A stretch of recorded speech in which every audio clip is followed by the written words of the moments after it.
bonjour. Est-ce que vous prenez le temps de souffler? Je vous demande ça au sens littéral. Pour la plupart d'entre nous, respirer est tellement naturel qu'on n'y pense même pas. Pourtant, et comme on va le voir dans l'émission d'aujourd'hui, c'est essentiel de bien respirer.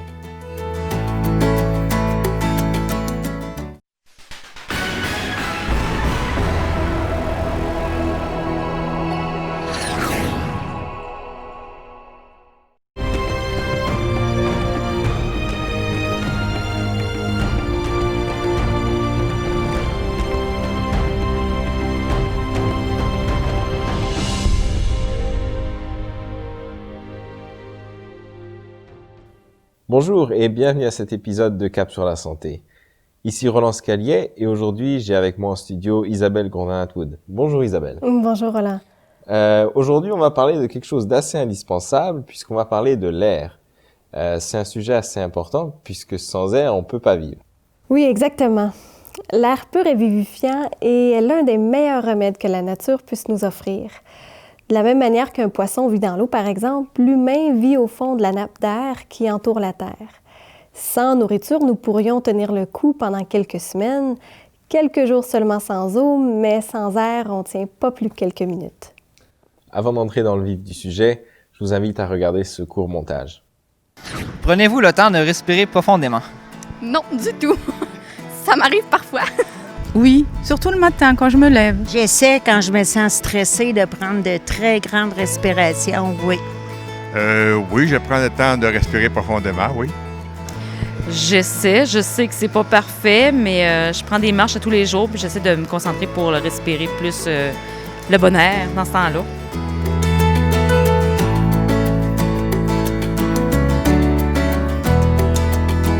Été comme hiver, au moins 10 minutes pour dire de changer l'air dans la maison. Je dors jamais sans mes fenêtres ouvertes. Ben l'hiver, je veux dire, je sors pour venir travailler, là, mais j'ouvre pas les fenêtres. Le plus souvent possible. L'été, c'est presque toujours ouvert, au moins une petite ventilation s'il fait pas beau ou pas chaud.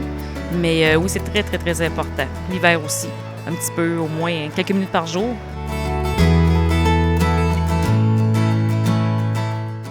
Ben, je sais pas là, si la qualité de l'air est bonne. Hein. Je pense que l'air qu'on respire est jamais bien bonne. Hein. J'ai été marchand de meubles pendant 40 ans. J'ai été pris entre 4 murs pendant 40 ans. Aujourd'hui, je réalise que vivre à l'extérieur, c'est le plus beau cadeau qu'une retraite ne peut pas t'offrir. J'adore ça. On est en campagne, sur une ferme, donc l'air, il y a de la bon air pur autour. Bien, je suis à la maison, alors je pense que la qualité de l'air est bonne. Hein? Isabelle, qu'est-ce qu'il y a dans l'air qui est si essentiel à notre survie? En fait, ce qu'on appelle l'air, c'est un mélange qui contient plusieurs gaz différents. Dans l'air, il y a 21 % de dioxygène, 1 % de gaz rares et d'autres polluants, et 70 % de diazote. Les deux gaz les plus importants sont donc l'azote et l'oxygène, qui sont absolument nécessaires à l'entretien de la vie. Dans nos poumons, notre sang et toutes nos cellules, il y a environ 2 litres d'air, c'est-à-dire de quoi tenir environ 4 minutes. À chaque respiration, on absorbe environ un demi-litre d'air, soit environ 14 000 litres d'air par jour, ou à peu près 18 kilos. Donc ça, c'est en moyenne, mais au cours de la journée, on respire pas toujours de la même manière. Est-ce que tu pourrais nous donner un aperçu de comment notre respiration varie en fonction de nos différentes activités? Oui, bien sûr. Alors pour cela, on compte notre consommation d'air en litres par minute. Et comme on peut le voir sur un graphique, plus notre activité physique est intense, plus notre respiration augmente. Ça, je pense qu'on l'a tous remarqué à un moment ou à un autre. Donc au repos, on consomme 6 litres d'air par minute. Pendant la marche, 15, comme pour une promenade en bicyclette. Pour une marche rapide, on augmente à 30 litres d'air par minute. Mais quand on monte les escaliers, on peut aller jusqu'à 40. Puis pour du vélo intensif ou en côte, ou pour de la course d'endurance, on peut aller de 60 à 100 litres d'air par minute. Ces chiffres, bien sûr, sont des moyennes parce que ça va dépendre aussi de notre niveau d'entraînement, mais ça nous donne une idée de la situation. Maintenant, est-ce que tu pourrais nous expliquer le mécanisme d'absorption de l'oxygène par notre organisme? Quoi qu'on fasse, on a besoin d'énergie pour être actif, certes, mais même simplement pour vivre.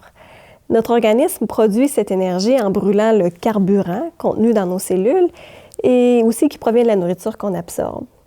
Cependant, on le sait bien, il n'y a pas de combustion possible sans oxygène.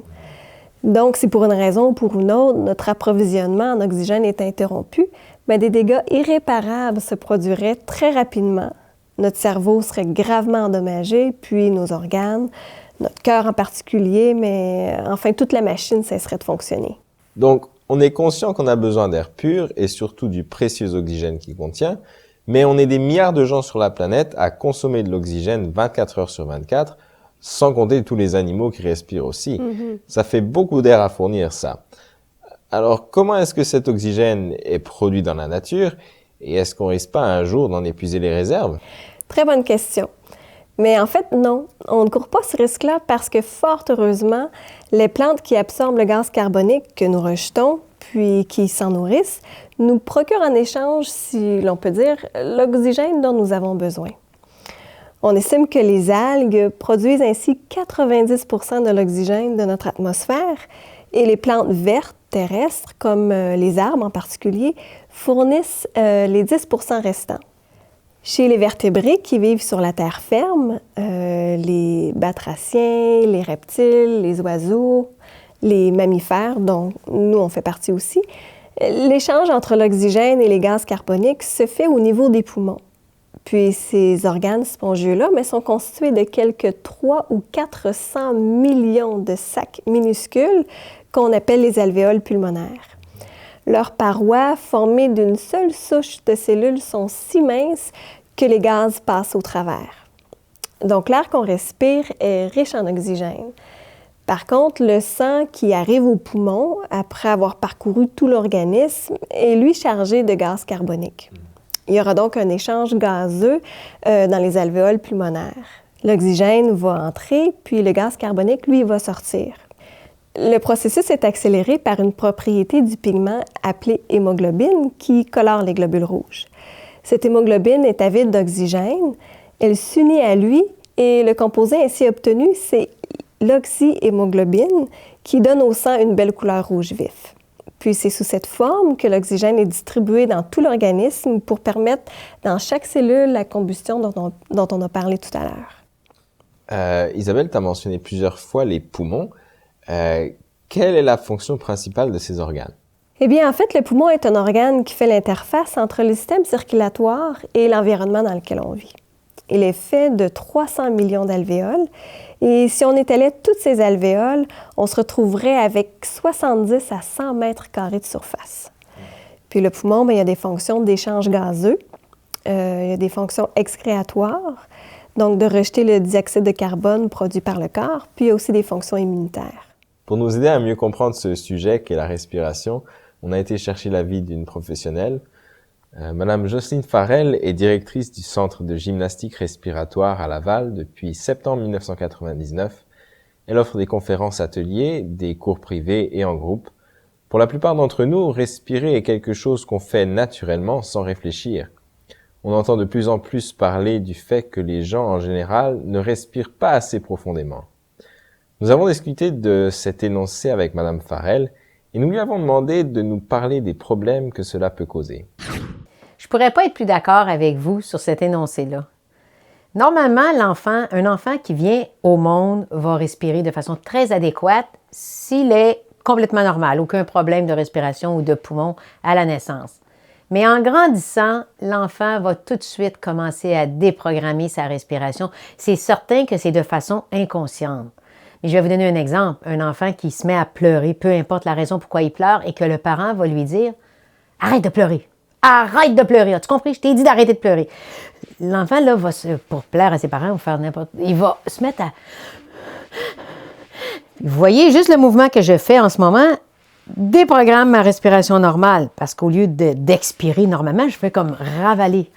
Ensuite, toutes les autres circonstances de la vie, la rentrée en classe qui est très difficile chez l'enfant, ensuite l'adolescence, la vie adulte, puis toutes les circonstances qu'on peut vivre à l'intérieur de la vie, là, vont faire que la personne, l'humain, va déprogrammer sa respiration. Et c'est tout le monde. Je suis désolée de vous apprendre ça, là, mais c'est Tout le monde est affecté du même problème.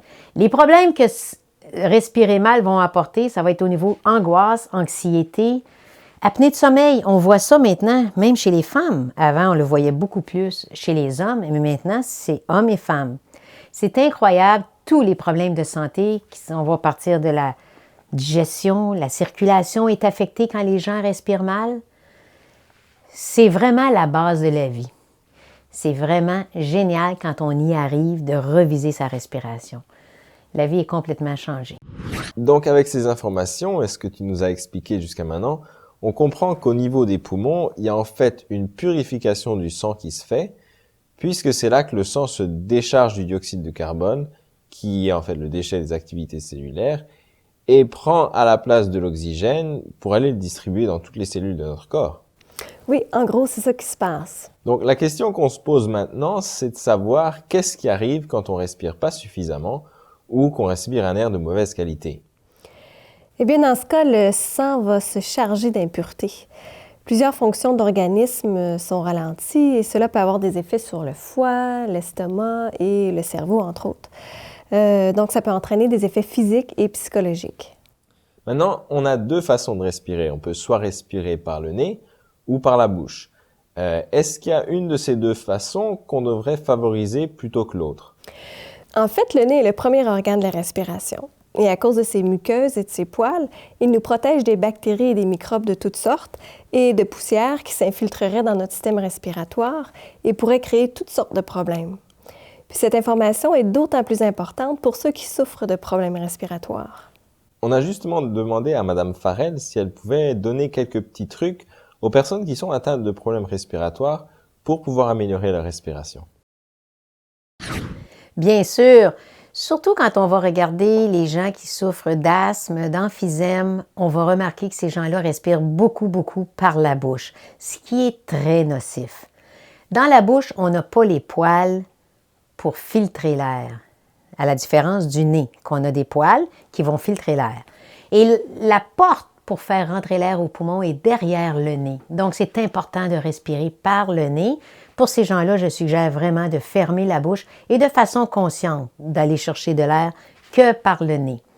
Ensuite, d'expirer plus. Souvent, les gens qui souffrent d'asthme ou de problèmes respiratoires sont des gens qui vont beaucoup inspirer, mais ne rejettent pas l'air.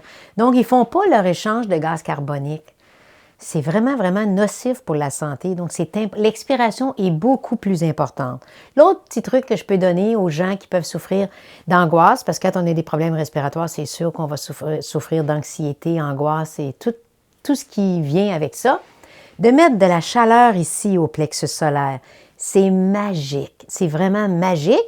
Et aussi au niveau du cou. Parce que le cou est la région la plus tendue et ça nuit énormément à la respiration. Donc, on met de la chaleur ici, ce qui va calmer et va restabiliser la respiration. Ça va aider énormément. Et encore une fois, expirez davantage et ne forcez pas à inspirer. Isabelle, dans le corps humain, quelles sont les cellules qui souffriront le plus d'un manque d'oxygène? Ce sont les cellules du cerveau et particulièrement celles qui constituent le siège des activités supérieures, comme les émotions et les facultés intellectuelles. C'est facile pour nous de comprendre que personne ne peut vivre sans oxygène. Mais cependant, nous avons besoin de saisir aussi qu'une personne carencée en oxygène n'est qu'en fait à demi vivante. Lorsqu'un individu se trouve en atmosphère raréfiée où la quantité d'oxygène est insuffisante, son esprit se brouille, il devient maladroit et irritable. On peut aussi être somnolent et particulièrement sensible à la maladie. Oui, d'ailleurs, on peut très bien observer des effets similaires chez des alpinistes de haute altitude. Oui, c'est vrai. Je me souviens avoir vu un documentaire une fois sur des alpinistes qui essayaient de monter l'Everest. Et à une certaine altitude, ils n'arrivaient plus à répondre à des questions même simples de mathématiques ou autres, justement à cause de ce manque d'oxygène. Oui, tout à fait. On est considérablement affaibli par insuffisance d'oxygène. Je pense qu'on ne peut pas trop mettre d'emphase là-dessus. Il suffit d'un peu d'application et de concentration pour chasser au maximum le vieil air de nos poumons, en particulier celui qui reste là, tout en bas.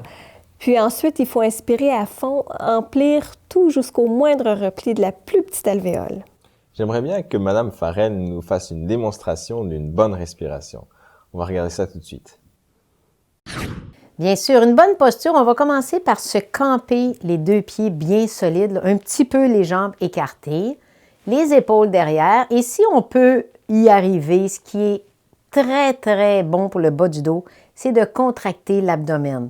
Je dis à mes élèves, on se rentre le nombril dans la colonne. C'est de façon très vulgaire, mais c'est comme ça. Pour contracter ici. Maintenant, je vais vous faire une respiration consciente et profonde. Vous allez remarquer combien l'air va rentrer au niveau de mes poumons. Lorsque je demande aux gens de me faire une respiration, ils vont faire... Là, je les vois grandir de pratiquement 3 pouces. Mais c'est pas comme ça parce que les poumons sont ici. Donc, en premier, je vais vider avec une espèce de bruit guttural que vous allez probablement entendre, puis je vous souhaite de la capter pour être capable de la pratiquer. Ensuite, je vais inspirer mon petit bruit et vous allez voir l'ouverture de mon diaphragme. Donc, je vais vider avec mon petit bruit pour faire de la place pour de la nouvelle air. Je vide la vieille air.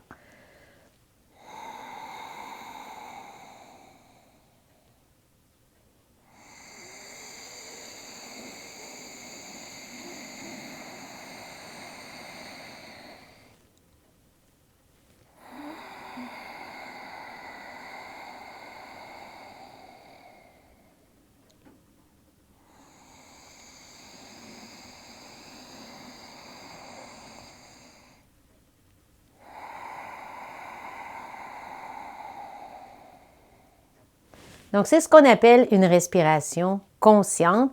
On est conscient de l'air qui rentre et qui sort et on l'envoie dans les poumons et on fait ouvrir la cage thoracique et ça fait du bien. Maintenant, est-ce qu'on peut agrandir notre capacité respiratoire? Bien sûr, la gymnastique respiratoire que j'enseigne depuis 10 ans et que je pratique de façon assidue fait exactement ça. Ce que les gens ont de la misère à faire, c'est de mettre 2 choses en même temps, respirer et bouger. Avec les 12 exercices vraiment légers, 4 répétitions chacun, c'est ce qu'on va faire avec la respiration consciente. Donc, je vais vous démontrer l'ouverture des bras qui fait partie de la technique respiratoire pour vous montrer à quel niveau on va travailler pour agrandir la capacité respiratoire. Donc, je place mes bras à la hauteur des épaules, les pieds bien campés. Je vide mes poumons avec mon petit bruit guttural. J'inspire mon petit bruit.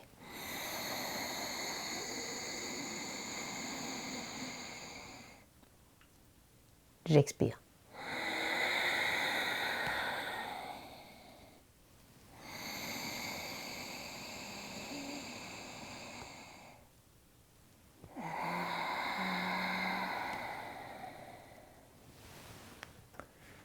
Comme vous avez pu remarquer, j'ai vraiment débuté mon inspiration au tout début quand j'ai commencé à ouvrir pour aller jusqu'au bout.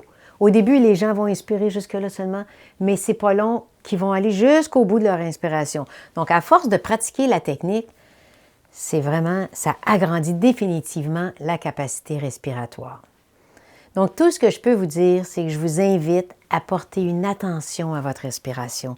Remarquez quand vous êtes concentré, les gens qui travaillent à un ordinateur, essayez de remarquer à quel point souvent vous arrêtez de respirer. Isabelle, est-ce qu'il y a d'autres avantages à bien respirer? Oui, bien sûr. En fait, une respiration ample calme les nerfs. Ouais, donc en fait, si on a une chicane de couple, la première chose à faire, c'est de prendre une grande respiration, c'est ça? Oui, ben en fait, c'est un bon départ. Mais bien respirer va aussi aider à stimuler l'appétit, puis à donner un sommeil profond et réparateur. Isabelle, pour terminer, est-ce que tu pourrais nous donner quelques petits trucs pour pouvoir bien respirer? Ben oui, tout d'abord, il faut faire attention aux mauvaises positions. Le dos rond, les épaules affaissées, le corps affalé, tout ça va nous empêcher de respirer profondément. Donc, la première chose à faire, c'est de bien se tenir. Ensuite, il faut éviter de respirer par la bouche. Les membranes du nez sont fournies de poils et de villosités. Elles sécrètent un mucus. Donc, quand on respire, l'air qu'on absorbe est filtré et en grande partie débarrassé de ses impuretés, mais aussi amené à la bonne température. Il est réchauffé l'hiver et refroidi l'été et à la bonne humidité. Puis finalement, il faut se souvenir de faire circuler l'air. Une bonne aération de nos maisons est aussi un facteur important de santé. Vivre en vase clos, là, c'est pas bon pour la santé. Nos poumons, les pores de notre peau rejettent constamment des impuretés éliminées par l'organisme. Donc, l'air qu'on respire doit donc être renouvelé régulièrement pour une ventilation efficace. Ceci est particulièrement vrai pour les chambres à coucher. On croyait autrefois que l'air de la nuit était dangereux, mais c'est faux, bien entendu. Donc, ouvrons largement les fenêtres de nos chambres, hiver comme été, puis on va se réveiller le matin plus reposé puis prêt à affronter la journée avec dynamisme. À condition toutefois que l'air qu'on respire, donc l'air de l'extérieur, ne soit pas malsain. Mais c'est malheureusement pas le cas partout. Isabelle, merci beaucoup pour tous ces bons conseils. Ça m'a fait plaisir. Restez là, je reviens tout de suite après la pause avec le docteur Yvon Grondin. Mieux vivre, c'est des ressources pour une vie meilleure. Pour accéder à nos vidéos, nos émissions de radio et nos articles, visitez-nous au www.mieuxvivre.org. On est de retour et j'ai maintenant avec moi dans le studio le docteur Yvon Grondin. Docteur Grondin, bonjour. Bonjour. Merci d'être avec nous aujourd'hui. Ça me fait plaisir. Docteur Grondin, quel est un des pires polluants de l'air qu'on respire? Vous ne serez pas surpris de la réponse, hein? Parce que tout le monde connaît les effets néfastes aujourd'hui du tabagisme. Et on sait que c'est encore très courant. Il y a encore environ 22 à 25 de la population qui fume.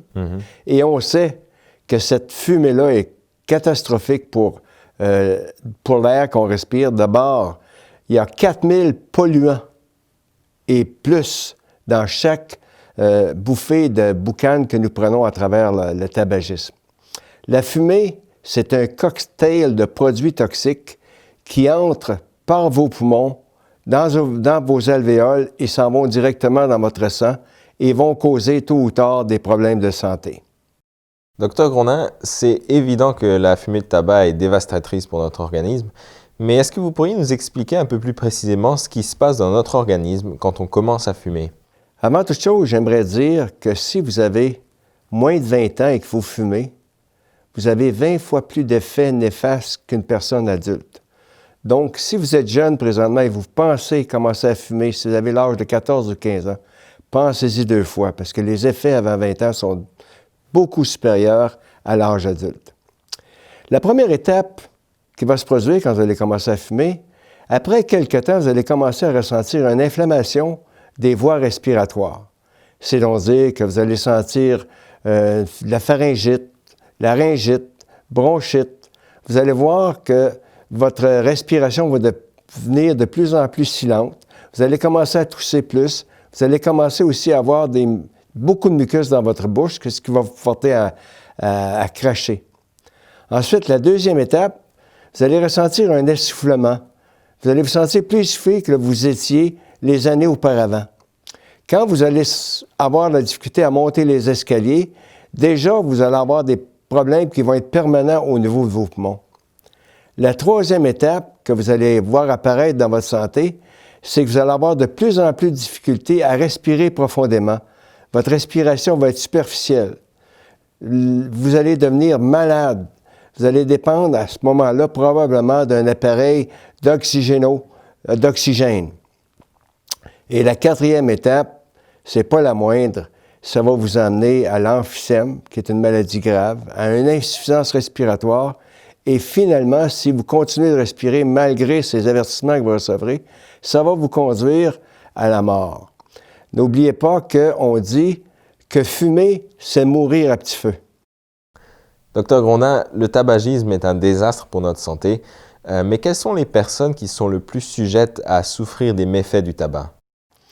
Disons d'abord que tout fumeur, peu importe ce qu'il fume, soit le fumeur de pipe, le fumeur de cigarette, toute autre substance qui sont néfastes pour la santé, a 50 fois plus de chances de mourir du cancer qu'une personne qui n'a jamais fumé. Donc, tous ceux qui fument vont être affectés d'une façon ou d'une autre par la cigarette. Mais le plus important ici que j'aimerais mentionner, c'est ces femmes enceintes qui fument pendant la période de gestation.